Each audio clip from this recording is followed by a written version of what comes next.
मई का महीना शुरू हो चुका है और इस मई माह के पहले 2 दिन, 1 और 2 मई का एक दिन तुला राशि के लोगों के लिए कैसे होने वाला है। चलिए सबसे पहले इन 2 दिनों के तिथि नक्षत्र और योग की बात कर लेते हैं। अब देखिए 1 मई का दिन बहुत ही शुभ दिन है। पहले तो यह शुक्रवार का दिन है और यह पूर्णिमा तिथि रहेगी। पूर्णिमा का दिन अपने आप में एक सिद्ध दिन माना जाता है, चाहे वह अमावस्या का दिन हो या पूर्णिमा का दिन हो। और शुक्र के दिन आई है तो बड़ी ही उत्तम संयोग इस दिन बना है। चंद्रमा तुला राशि में रहेंगे स्वाति नक्षत्र में, जिससे सिद्ध नाम का योग बनेगा और रवि नाम का योग बनेगा। वही हम 2 मई की बात करें तो 2 मई शनिवार का दिन है। कृष्ण पक्ष शुरू हो चुका है, प्रतिपदा तिथि रहेगी। चंद्रमा तुला राशि से निकलकर वैश्विक राशि में प्रवेश करेंगे विशाखा नक्षत्र में।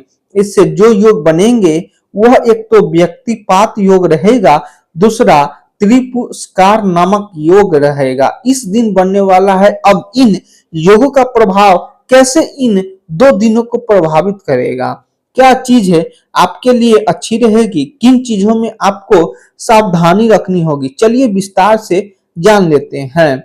देखिए यह राशि फल न चंद्र राशि पर आधारित है और चंद्रमा की स्थिति के अनुसार आपकी जो दिनचर्या है उसमें परिवर्तन देखने को मिलते हैं। तो 1 मई की सबसे पहले बात करते हैं। आगे बढ़ने से पहले छोटा सा निवेदन है, चैनल पर पहली बार आए हैं तो सब्सक्राइब कर ले और कमेंट बॉक्स में लिख दे जय माता दी। देखिए 1 मई की अगर बात की जाए तो जो चंद्रमा है वो आपकी राशि में बैठे हुए हैं। पूर्णिमा का यह दिन, और जैसा कि मैंने कहा पूर्णिमा का दिन जो है वो बड़ा ही उत्तम दिन माना जाता है। कुछ लोग इस दिन व्रत भी करते हैं, बहुत अच्छी बात है। और जो व्रत नहीं करते हैं वह भी दिन की शुरुआत माँ लक्ष्मी की आराधना के साथ करें और कुछ न कुछ इस दिन दान जरूर करें। कुछ भी, चाहे एक व्यक्ति को भोजन कराए तो यह काम कर सकते हैं। यहाँ हेल्थ की अगर मैं बात करूं तो आपकी हेल्थ बहुत अच्छी रहेगी, आपकी सेहत दुरुस्त तंदुरुस्त रहेगी, मौज मस्ती वाली रहेगी, आनंद से भरी होगी। तो महीने की शुरुआत कैसे हो गई, बहुत अच्छे तरीके से आपके लिए होने वाला है, क्योंकि ऐसा दिन अच्छा है जिस दिन आप जिंदगी को खुलकर जी सके। जब आपके मन में एक पॉजिटिव थॉट्स हो, जब आपके चारों तरफ का जो ऑरा है ना वो पॉजिटिव हो, तो एक अच्छी शुरुआत आप कर सकते हैं। अब इस दिन आपके मन में न पैसे बचाने का ख्याल भी आता रहेगा। आपकी कुंडली में जो चंद्रमा है वह कैरियर भाव के स्वामी होकर आपके राशि में बैठे हैं। अभी डिग्री वाइज ज्यादा भी है, लेकिन जो बाकी योग बन गए, जो यह तिथि आ गई, तो इसका जो प्रभाव है वो आपको उचित बचत कराने में सक्षम करेगा। यानी अगर आप सोचेंगे कि आपको बचत करनी है तो आप बचत कर पाएंगे और आपकी भरपूर ऊर्जा और जबरदस्त जो एनर्जी, जो उत्साह है न आपके अंदर, वो परिणाम आपको जो दिलाएगा वह सकारात्मक दिलाएगा। पॉजिटिव रिजल्ट आपको देखने को मिलेंगे। किसी भी तरह का घरेलू तनाव चल रहा था तो उसे घरेलू तनाव को भी आप दूर कर पाएंगे। इस दौरान धन संपत्ति के मामले में यह दिन बड़ा उत्तम बना हुआ है कि धन संपत्ति के मामले में अच्छा है। आप जो काम कर रहे हैं उसके मामले में अच्छा है और इस दौरान आप घर से बाहर निकलने के बारे में सोचेंगे कि घर से बाहर निकले। और इस समय देखिए कई बार होता है ना कि मन में पता नहीं कितनी तरह की चीजें चल रही होती है, तो अपने दिमाग को साफ रखने के लिए भी आप तैयार रहेंगे। उसके लिए भी यह उत्तम समय रहने वाला है। आप कुछ तो ट्रैवल का योग अपने लिए बना हुआ है, घूमने की यात्रा बना सकते हैं। देखिए यात्रा का जो प्लान है वह बना सकते हैं। यात्रा के लिए नहीं, मैंने में नहीं कह रही हूँ, यात्रा के लिए ट्राई करेंगे कि आप वहां घूमने जा सकते हैं। एक योजना आप इस दिन बनाते हुए दिखाई देंगे और योजना बनाकर ही आपको बहुत खुशी होने वाली है, खुद को तरोताजा महसूस करने वाले हैं। कोई ऐसी योजना जो आपके लिए बहुत इंपॉर्टेंट है, जिस पर आप काम कर रहे हैं, वह आपको लाभ देकर जाएगी। आपके साथी जो गए, आपके आपके जो उच्च अधिकारी हैं, आपके बॉस हैं, वह हो गए आपकी काम की तारीफ करेंगे। और अपनी तारीफ किसको अच्छी नहीं लगती, अपनी तारीफें सुनकर आप बेहद खुश होने वाले हैं। आप यह जानते हैं कि आप में वह काबिलियत है जो होनी चाहिए, और उस काबिलियत का जब आप इस्तेमाल करते हैं तो आपको उसका फायदा भी होता है। देखिए, भविष्य में आपको अपने इसी प्रयास को जारी रखना है। भविष्य में अगर आप चाहते हैं कि आपको उसका फायदा पूरी तरीके से मिलता रहे, तो इन चीजों की तरफ आपको ध्यान देना चाहिए, क्योंकि आप जितने काबिल हैं उतने आप रिजल्ट प्राप्त नहीं कर पाते हैं। इसीलिए ध्यान रखना है, क्योंकि आपके चौथे घर के स्वामी कौन है?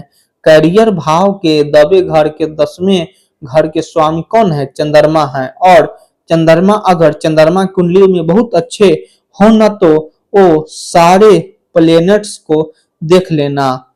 लेकिन वही चंद्रमा अगर थोड़े से भी ऐसा भावुकता में आ जाए, व्यक्ति चिड़चिड़ हो जाए, तो सारे काम ऐसे हो जाते हैं। तो आप अपने काम को लेकर ना थोड़े भावुक हो जाते हैं, आप एकदम पर्सनल चीजों में भी आप कहीं ना कहीं वहां अपने कार्य क्षेत्र में कर देते हैं। तो थोड़ा ध्यान रखना हो सकता है। हाल ही में न चाहते हुए भी किसी विवाद में आप घिरे हो, तो यह कानून मोड़ आपका कभी ले सकता है, लेकिन फैसले आपके पक्ष में रहने वाले हैं।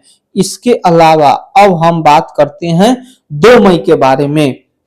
2 मई का दिन चंद्रमा आपके दूसरे घर में प्रवेश कर जाएंगे, वैश्विक राशि में। अब वैश्विक राशि जो है वह चंद्रमा की नीच की राशि कही गई है।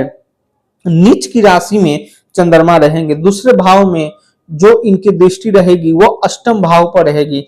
अब अष्टम भाव चंद्रमा का काल पुरुष कुंडली में नीच का भाव कहा गया है, लेकिन यहाँ इनकी जो स्थिति है वो फिर भी कहीं ना कहीं आपको धन के मामले में अच्छी बनती हुई दिखाई दे रही है। इस दिन जो योग बने हैं वो त्रिपुष्कार योग बना हुआ है इस दिन, और यह जो त्रिपुष्कार योग है, यह आपके जो रिजल्ट है, आप किसी चीज के बारे में अगर बहुत अधिक सोच रहे हैं और किसी मामले के पक्ष में आने की आप उम्मीद कर रहे हैं, तो हो सकता है कि यह दिन आपके लिए बहुत बड़ी हो। लेकिन त्रिपुष्कार योग की जिस तरह हमने बात की, तो यह इस योग में आप अगर कोई डील करते हैं, इस योग में अगर आप कोई इन्वेस्ट करते हैं, तो वह आपके 3 गुना लाभ देकर जाने वाला साबित होगा। यानी 3 गुना लाभ आपको उससे प्राप्त होने वाला है। जो इस राशि के जातक व्यापार करते हैं, उनके लिए जो दिन है वह ठीक ठीक रहेगा। थोड़ा सा आप अपनी वाणी पर कंट्रोल करेंगे तो अच्छा है, या तो आपको किसी की वजह से थोड़ी दिक्कत हो सकती है, वरना आपकी वाणी की तरफ वजह से भी किसी को दिक्कत हो सकती है। तो थोड़ा सा ध्यान रखेंगे। अचानक से चीजें जो है वो बदल भी सकती है। अचानक से आपको लग रहा था कि कुछ चीजें आपके फेवर में है और आपके लगे कि यह तो फेवर में नहीं है, यह भी हो सकता है। तो ध्यान रखें, बहुत ज्यादा अपने जो आपकी जो नजदीकी बातें हैं, बहुत ज्यादा लोगों के साथ आप शेयर ना करें, इस चीज का ध्यान रखें। और देखिए, कई बार चीज ना बढ़िया होती है, ऑफिस में सारी चीजें बढ़िया चल रही है और आपका व्यक्तित्व ऐसा है कि आप लोगों के बीच में बहुत जल्दी घुल मिल भी जाते हैं। लेकिन कुछ ऐसे व्यक्ति जिनसे मिलकर आप परेशान हो जाते हैं, उनसे आपको दूरी बनाकर रखनी है, क्योंकि वो आपके दिन को बिगाड़ सकते हैं। रिश्तों की अगर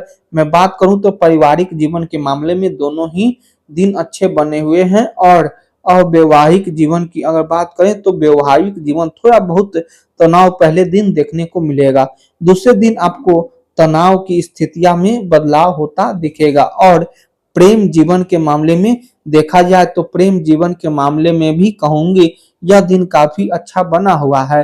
कुछ भी अगर गलत फैमिली हुई थी तो उन गलत फैमिलियों को दूर कर पाएंगे, और यह जो कई बार निराशा भरी चीजें होती है ना उनसे बाहर निकल पाएंगे। अपने विचारों को अपने साथी के साथ जरूर रखें, उनके समक्ष जरूर रखें, ताकि अपने दोनों की जो निराशा या दूरियां है उनके खत्म कर सकें। तो बस आज की इस वीडियो में इतना ही। वीडियो कैसी लगी कमेंट करके जरूर बताएं। ऐसे वीडियो देखने के लिए हमारे चैनल को सब्सक्राइब कर लीजिए। अपना राशि कमेंट में बताएं। धन्यवाद।